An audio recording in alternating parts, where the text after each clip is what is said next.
কেমন আছো? ভালো আছো তো তোমরা সবাই? ভালো তো থাকতেই হবে। দেখো আজকে পুজো পুজো করে উঠলাম। আজকে দেখো মহালক্ষ্মী পুজো। আজকে ঘরটার সব পাল্টাতে হয় তো। মা নীল ফুল খুব ভালোবাসে, নীলকণ্ঠ ধান দুব্লো দিয়ে মাকে পুজো দিলাম, চাল কলা দিয়ে, বুঝেছো? তারপরে দেখো নিচে নারায়ণী মা, এটা হলো শ্রীলক্ষ্মী, এটা নারায়ণী, এই বাবা লোকনাথ।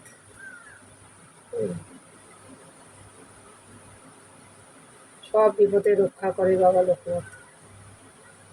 আর এটা আমাদের বাস্তবিটের রাধা গোবিন্দ। হ্যাঁ, বহু পুরনো এই রাধা গোবিন্দ, বুঝেছো? দিদিমা শাশুড়ির। তো মানে 70-80 বছরকার আগেকার, প্রায় 100 বছরই হতে চললো। এই বাড়িটাও তাই, আর এই আমি হলাম নাতিগো। তাই ওনারই ঠাকুর আমারই কপালে এসেছে ভগবান। তাই আমি একটু জল ফুল যা জোটে তাই দিই। হ্যাঁ, রাধা গোবিন্দ। তিথিতে কাপড় চোপড় কিনে দিই। এই রং দোলে এটা দিয়েছি ফাল্গুন মাসে। প্রতিদিন ছাড়ানো হয় না, মাঝে মাঝে ছাড়াই। চান করিয়ে দিই দুধ গঙ্গা দিয়ে। এটা অনুকূল ঠাকুর জয়গুরুর ছেলে মেয়ে জামাই মন্ত্র নিয়েছে। এটা আমার গুরুদেব, বাঁকুড়া বিষ্ণুপুরে থাকে। এই যে মেয়ের ভোলানাথ, মেয়ের শিব ঠাকুর পুজো করে ছোটোর থেকে, আমিও করি।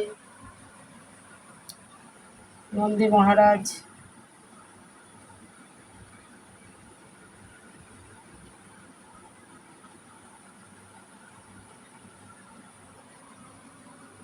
কি সুন্দর মুখ দুটো, মনে হচ্ছে জ্যান্ত তাকিয়ে আছে।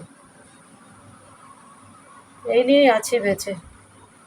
এটা কলকাতার এই তারকভোলা মা অন্নপূর্ণা, ওই সিথির মোড়ের ওইদিকে মন্দির। এটা পবনপুত্র। ভালো থাকো, সুস্থ থাকো, আর কি বলবো। আজকে আর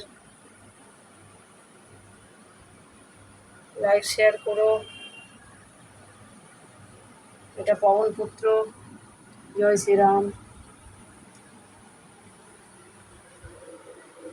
খুব ভালো থাকো, সুস্থ থাকো। হরে কৃষ্ণ, রাধে রাধে। হরে কৃষ্ণ, রাধে রাধে।